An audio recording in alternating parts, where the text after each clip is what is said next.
All right, man. Country talk. You know what it is, man.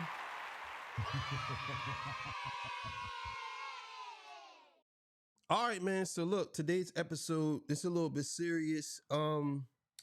So I've come across this. I came across a couple of videos where people are saying that UMG is trying to buy up everything, and reaction channels are going to get deleted, and copyright strikes, and all these different things.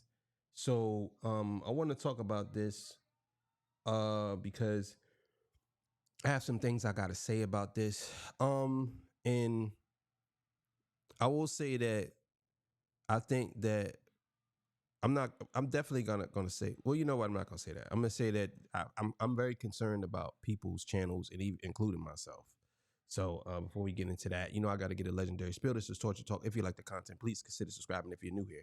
Let me work for your subscription today. All the beautiful, single, sexy ladies, put one in the chat. All the fellas, y'all know to find the ones that just don't harass them. I don't sell no merch, but I do have content absolutely free. But if you want to leave a donation, link is in the description. Cash App, no more PayPal. They call me a hidden gem. 1300 subscribers, over 13,000. And yes, I am the king of the north. Let me know what king you from. The Night King in the building. So let's get it, man. Let's go, man. Let's go. All right, man. So look, this comes courtesy of Knox Hill, and we're gonna talk about what he's talking about. I'm gonna give my take on what I believe is gonna happen, and yeah, let's get it. Look, I was going to wait until all these strikes hit to make a video on it, but unfortunately and fortunately, I'm going to be playing my first sold out show of the summer in Brighton. Looking forward to that. And during a time when I should be preparing, when I should be looking ahead, unfortunately, we've got all this to deal with. And it looks like this is a situation that's not only affecting me, but affecting many other reaction channels out there. So you get this video in the hopes that it can create more awareness on this, that it can get some more coverage. And who knows, maybe there's a 1 in a million chance that someone at UMG watches this and has a change of heart, although I highly... I'm gonna say this before he go any further, about this whole thing here.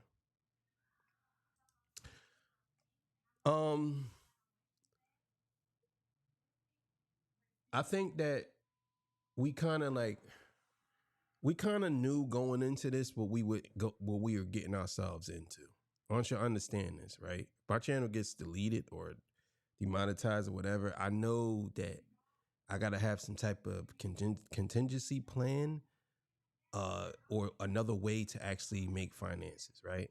And this is one of the reasons why a lot of people make merch. They do merch and they do donations and stuff like that, because you got to understand this is not guaranteed for us, and we work a lot, editing, breakdowns. This is a lot of energy. Like, people might think that this is easy sitting. No, it's not. This is very hard, because number one, we got to put ourselves out there. We got our face out there, and people see what we look like. Now we're thrust into stardom or being a celebrity, where I'm not saying that you don't want to be a celebrity, but some of us don't want to be famous. But we got something to say, and people gonna look at you a certain way, even though you just... So I understand about that part, but we also got to understand that these companies don't care, man. We're working for them, bro. You know what I'm saying? Like, and I understand the frustration of doing a lot of this work and then people just ripping the rug from under you. But just like they do that to us, we can do that to them too. You know what I'm saying? We could do that to them too. And I'll explain that in a second. But let's keep it going. I don't want to talk too much. I'm going to let him talk. Doubt it. So before we dive into this situation, let's do a quick crash course into how the YouTube copyright system works. I make a video breaking down an artist's song, I upload and publish it. Well, then the label, aka UMG, looks at it and goes, hey, you use our artist's song. And they'll deliver a copyright claim on that video. Or in more recent cases, they'll deliver a takedown notice and a copyright strike. Now you may look at it and go, well, hang on, what I'm doing is fair use. I have legal grounds. I have the right to appeal this. And you go through the appeal process. But that's where YouTube fails its content creators. Because once you fail... Now, and I'm gonna run it back a little bit, but he's absolutely right about this. There is a law that protects free speech, and for us to actually speak on something without getting copyrighted. You know what I'm saying? The Fair Use Act, I believe it's 1967 or something like that. Don't quote me, but still in all, it's a Fair Use Act that we basically can use against the companies. But see, the issue is where I think we go wrong, and I see a lot of reaction channels. They react to music on silent, or they react to music without the music. They just break down the bars. That's what I'm gonna start doing. You know what I'm saying? I might have to go through all the joints that I did and privatize all of them because I don't want to get no copyright strikes, so I might have to even delete them. But still in all, even if you delete them, I hear that they still get you. You know what I'm saying? But I think that if they're coming after every content creator, it might be a certain viewership or a certain subscriber threshold that they're going after. Because I believe he's in the millions. And a lot of people be in the millions that they're going to come after. Now, again, a lot of these companies don't want people to make money off their product. They don't. But we do make money off their product. Now, there is a fair use act. Now, my thing is, and I'm going to explain what I believe that the companies should do. And I think they probably are going to do eventually, because this is going to be a big deal if this happens. It's going to be a big deal, but let's keep it going. The form, once you send that appeal, it's not YouTube who decides your case. It's not YouTube notice and a copyright strike. Now you may look at it and go, well, hang on, what I'm doing is fair use. I have legal grounds. I have the right to appeal this. And you go through the appeal process. But that's where YouTube fails its content creators, because once you fill out the form, once you send that appeal, it's not YouTube who decides your case. It's not YouTube who reviews your claim. It's not even a third-party agency who looks at it legally, who looks at it and can weigh in from a non-biased perspective. No, your claim and your appeal goes directly to the person or the agency or business who made the claim against you. Now, I don't think it takes a quantum physicist to connect the... I didn't know that part. I thought when you do an appeal, I thought that they actually what they call it, they do it. I didn't know that appeal has to go to the record label and the record label has to approve it. Now and again, I don't see how record labels are going to delete all the reaction channels or copyright strike all the reaction channels. This might be, I'm gonna be honest with y'all, this is just my opinion. This might be a mistake. And I know it sounds kind of crazy, but it might be a mistake. It might be somebody pressed something and it's a mistake. I know it's kind of corny and sound kind of generic, but it might be a mistake. It might be a mistake that they did that. Now, I know him and there's a couple of other people that got these strikes. You know what I'm saying? But it might be a mistake. It might be a mistake. Parallels here, but what do you think is going to happen when you appeal a claim and the person who originated that claim against you gets the chance to be the judge and decide on it? Are they out of nowhere just going to magically change their minds and remove the claim against you? Probably not. I mean, at the end of the day, they're the ones who originated the process in the first place. And this happens not only with music. This happens with movies. This happens with film. This happens with sports.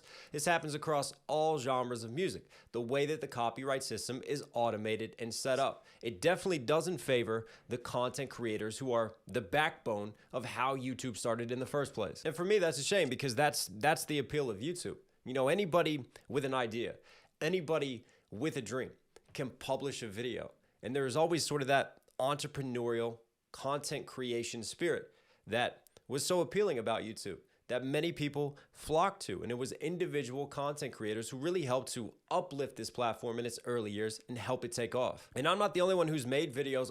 Now, I will say this. What we got to understand is a lot of these companies do things, and they do things. They have the best lawyers in the world, and they do things illegally, right? They do. They literally do things illegally because they don't believe that us as people will either take them to court or file a class action lawsuit. I'm telling you now, All it takes is at least maybe 20, 30, 40 reactors all over the world, because this is all over the world. This ain't just here. People react all over the world. It's going to be a lawsuit against these companies, and the companies are going to lose. They're going to lose because, number one, if it stands that this is the Fair Use Act and you're basically copyright claiming people or striking people for something that's literally a fair use act, most of us don't like. I'll give it to y'all like this, right? There's this law where you go to the gas station, the gas station supposed to charge you your card the same as they charge you at the pump. But some gas stations, they say, oh, you got to pay $3.59 if you use your card, and if you don't, if you use cash, it's $3.14. But they don't supposed to do that. Now, you take them to court, and they I believe they get charged $1,500 a day or something like that. I'm not sure, but still in all, that's things that's a law that they're willing to break because most people ain't gonna do that. They're not gonna take them to court. I think that this is the reason why a lot of these record labels and these big companies do the things that they do, because they know people ain't gonna take them to court until people come together and file a class action lawsuit against them, and then all of a sudden, then they get scared, then they change everything. You know what I'm saying? Now, believe it or not, this whole thing could be related to Drake and Kendrick because of what happened. Maybe they're saying, well, too many. Drake basically said all these reactors, he had that in there. So maybe they're saying, well, we need to stop these reactors now. Here's the thing. Kai Cenat, one of the biggest streamers in the world. Imagine if he gets his channel taken.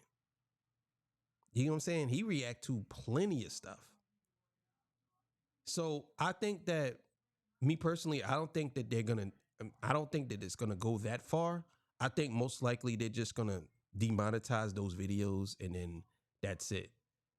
And moving forward, people are gonna do something different. Let's keep it going. On the broken content ID system, on the broken copyright claim system, there are many videos out there. It's very easy to do a search on it, and it's just a shame because it really feels like, especially in recent years, caring for its individual creators has been pushed aside by YouTube. It's more about automated systems. It's more about favoring the bigger businesses and telling us to wait outside while some of these multinationals, some of these big labels, some of these huge entities, well, they're the ones who get to negotiate their own deals behind closed doors. So where does that leave this channel? Well, I've been wading these waters for years. I've been in constant threat of dealing with claims, of dealing with strikes, of possibly having my channel removed. And I've managed to navigate these very shaky waters, but I've managed to, find a way to survive and to keep the channel floating.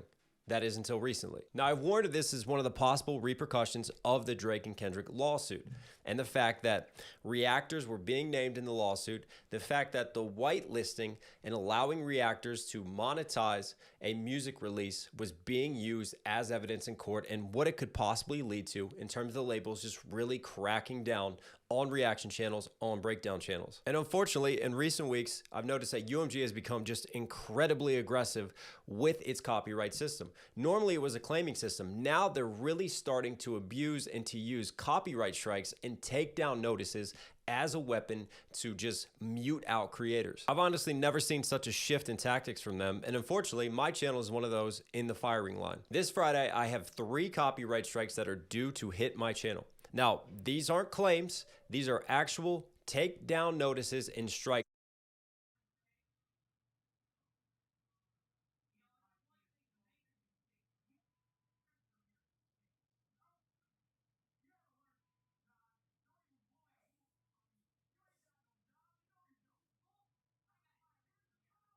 I better check my email. I might have these. I might have this in my email too. This is crazy.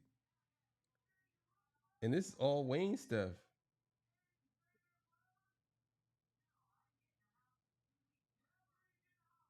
Yeah, and this is old right here.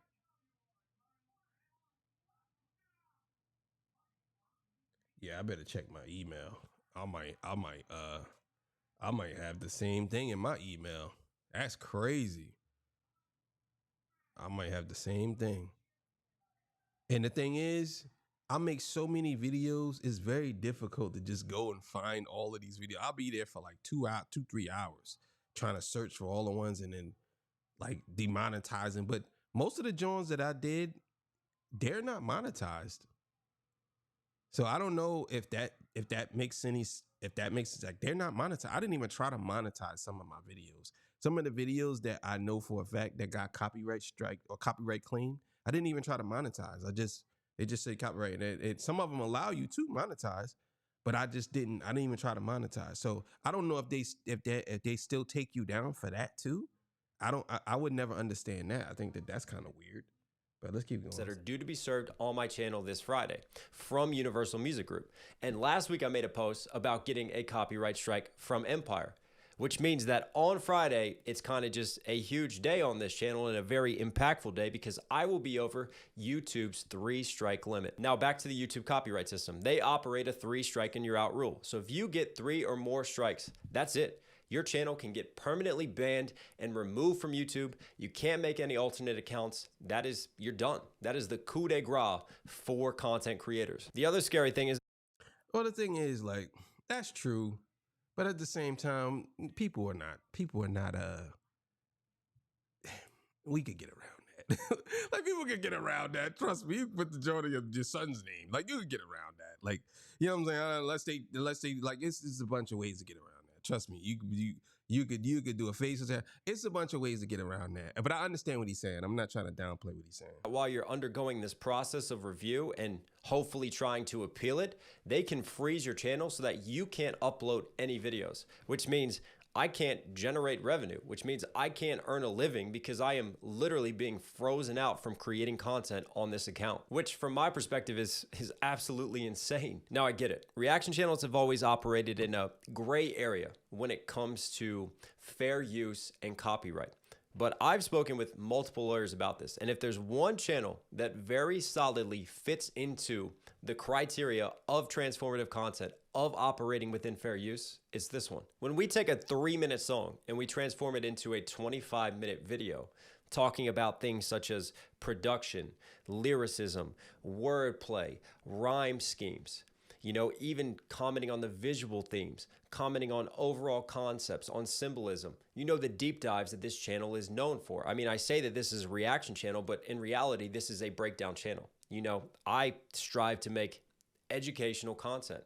I do these deep dives and these analysis to try to get people to just appreciate the music, the art of making the music, the techniques that are used, and what goes into it further. And all you have to do is go into the comment section of one of my videos to see how I help people appreciate the music or that artist further. I mean, through these very videos, I've created new fans for that artist. And this is one thing I've never understood. Even Harry Mack once called us the modern era DJs because... Now, I understand exactly what he's saying. This is very important what he just said. We'll take a video. I swear to you, some of my videos be only 3 minutes long and I'll end up with 50 minutes. You know what I'm saying? Some of these reactions that I do or breakdowns that I do, they be so long because you want to get through every bar. That does fall under the criteria of fair use because I'm not just listening to the song and letting it play on my channel and that's it. No, I'm actually giving my critique and breaking down the song and breaking down everything. I do understand that you have channels that don't do that. They'll listen to the song and then they'll give you an opinion, but they won't let you hear them listening to the song, which to me, that's the only way you're protected. Because even if you do go off for this fair use and you use 2 seconds of a verse or 3 seconds of a verse, for some reason, I don't know how they getting around it, but they would just hit you with a strike or a copyright claim for that. I got hit with a copyright claim for a song, right? And it said, remove this. And I had to remove all the stuff on it to the point where everything was removed from the song. I couldn't even listen to it. Everything was removed. I didn't even none of the stuff wouldn't play. So now moving forward, I think, you know what? Let him finish out a little bit and then we're going to get out of here. We help to put people onto new artists. We help people to find new music to listen to. I mean, surely there's a symbiosis to be had between labels and reaction channels where we both can win, where we both can gain. You know, labels put out their artists and we help to promote their artists. We actually help to drive more traffic, more engagement, more appreciation to their artists and to their releases. But unfortunately, short-sighted greed is taking precedent in this situation. And, you know, it's a shame to see because I really feel like there's a long-term gain here. And this is a situation, I'm talking about me and my perspective, but it doesn't just impact me. You know, this has an effect, this has an impact on all reaction channels out there. You know, if someone who really makes this transformative content and does these deep dives and analysis is getting targeted, right, is getting put in the firing line, I mean, just the impact of that across the industry, across this community of reactors, of breakdown channels that we have built. Like it is going to continue to have huge impacts and huge implications. And reaction channels have been fighting this fight for many years. You know, actually dealing with the copyright system, dealing with strikes, dealing with the threat of having your channel removed, right? Of having your livelihood taken away from you is the reason why a number of reaction channels over the years have actually quit or just stopped publishing videos because they are afraid. Now, obviously I'm gonna fight this. And if this does get taken to the court of law, then I will update everyone on my socials. Hopefully I can still post on here, but I will start a GoFundMe. And yeah, we will take this and battle it out in the courts if it comes to that. But there are still steps to take in between that. But here's the issue with YouTube's broken system and an aggressive billion-dollar corporation who seems to want to abuse it. These copyright strikes will hit me on Friday. I can then go in and fill out the form and go through the process of appealing it. Now, once I start that window, it opens up a 10-day business window for the label to decide whether or not they are going to take legal action against me. And they have to show to YouTube that they are going to take me to court, which can be a pretty scary prospect when you think about how powerful and how large UMG is. You know, I'm just one person at the end of the day. I'm just doing something that I love and that I'm passionate about. And I've been lucky enough to create a living off of this, to provide for my family. I'm a father of twin daughters. And yeah, it is frightening to sit here and think, will I be doing this job in a few weeks? Will I be doing this job in a few months? Because you think about the implications, you think about lawsuits and court and lawyers and legal fees and how much all that costs. And yeah, it's a massive, daunting task and mountain that you're facing. But honestly, going to court. But you know, the crazy thing is, I don't know if he gets paid from that. I don't get paid from that. I'll be honest with y'all. Whenever I do a breakdown and it's copyrighted, I don't get paid for it. Unless it says shared revenue, like it has the green joint like this and it's split. That's it. Outside of that, I don't get paid for none of that. And then there are videos that did come back and they wasn't claimed at first and then they came back. A lot of those diss tracks did that. They came back and they copyrighted a lot of those diss tracks. But I will say what he's speaking is true. But I'm gonna play a little more and then we're gonna get up out of here. Court, not going to court, it probably doesn't even matter to UMG because they know what is really happening by using this sort of tactic and by just taking advantage of the system in this way. Because during that 10-day period that they have to decide whether they're taking me to court or not, my video gets removed from YouTube, meaning I get 0 views on it. I get 0 likes. The analytics just go straight down. And any YouTuber will tell you, if you want to kill a video, you know, if you want a video to die out, when that video comes back and is able to be republished after 2 whole weeks, what do you think is going to happen? It's going to do absolutely nothing. It's as good as gone, as good as deleted. So I take on board all this legal risk. I take on board all this stress, all this wondering what if. Even given the fact that I know from a legal perspective, I am making transformative content. There is no way you can tell me you can listen to a 3-minute song by watching my video, right? When it transforms into a 20, 25-minute video, that is above and beyond what anyone can say is transformative content, right? We are operating well within fair use, but that doesn't matter because say UMG is even aware of that. Say UMG goes, right, we're not gonna take them to court. They still let that 10 days run.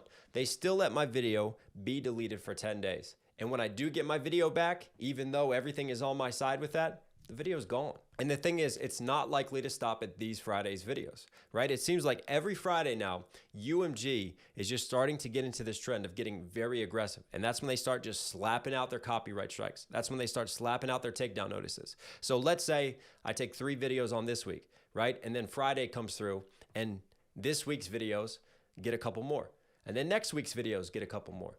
And then we start to create a situation in a case where I'm doing nothing but spending half of my time filling out paperwork, filling out forms to legally fight these videos.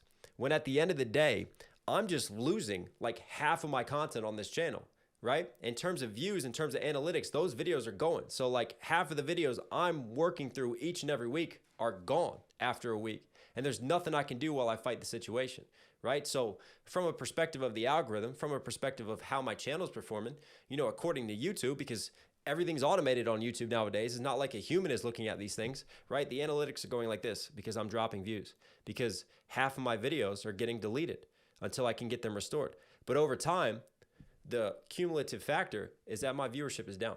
My viewership is going like this, which means eventually I'm going to stop getting recommended as much in the algorithm, right? That'll trigger to the automation system that, hey, this is an underperforming channel, right? The viewership isn't there. The engagement isn't there. Well, that's because my videos are just going like this, and then all that sees is just a complete drop in it.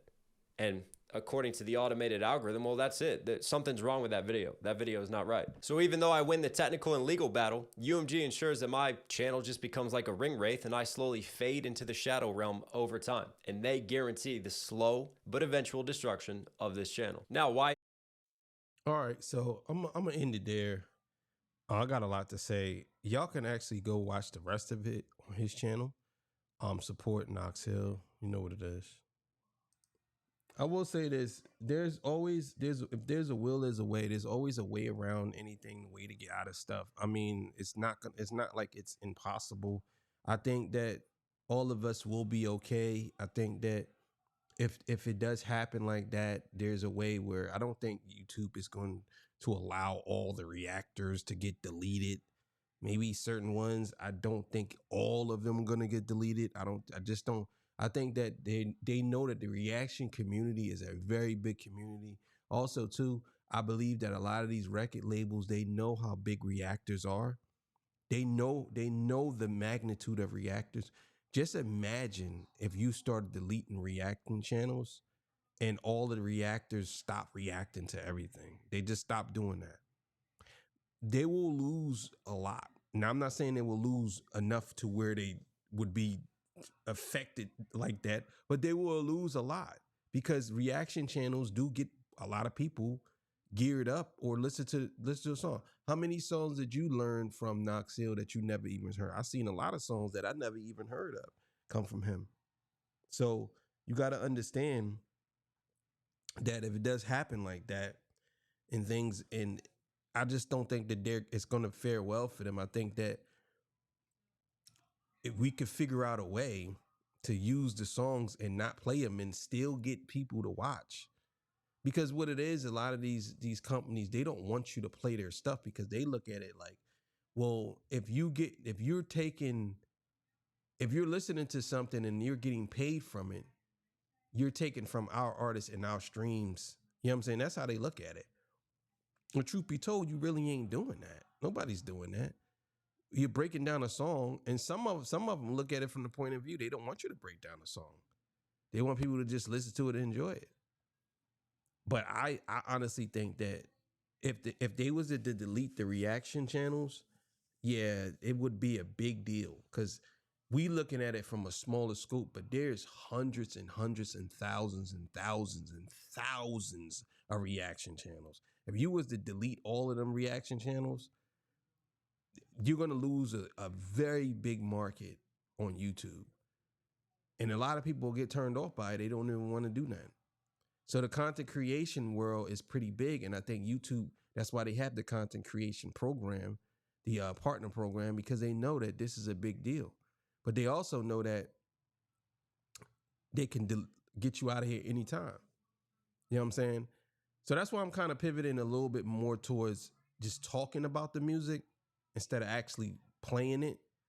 I'm not gonna really be doing that until all of this blow over. I'm not gonna be doing a lot of listening to the song and I'm not just gonna do that, even on lives, because I think that happens too. So, but either way, make sure y'all go subscribe to Knox Hill, man.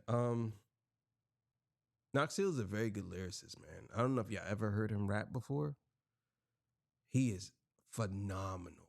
He's a very good lyricist. Like his pen is super nice. Him and Screwface Gene battled. I don't know if y'all seen that. Go check that battle out. They both was going in. It was very entertaining. So, thank y'all for joining me. I appreciate y'all. I'll see y'all in the next one. Peace. Bye.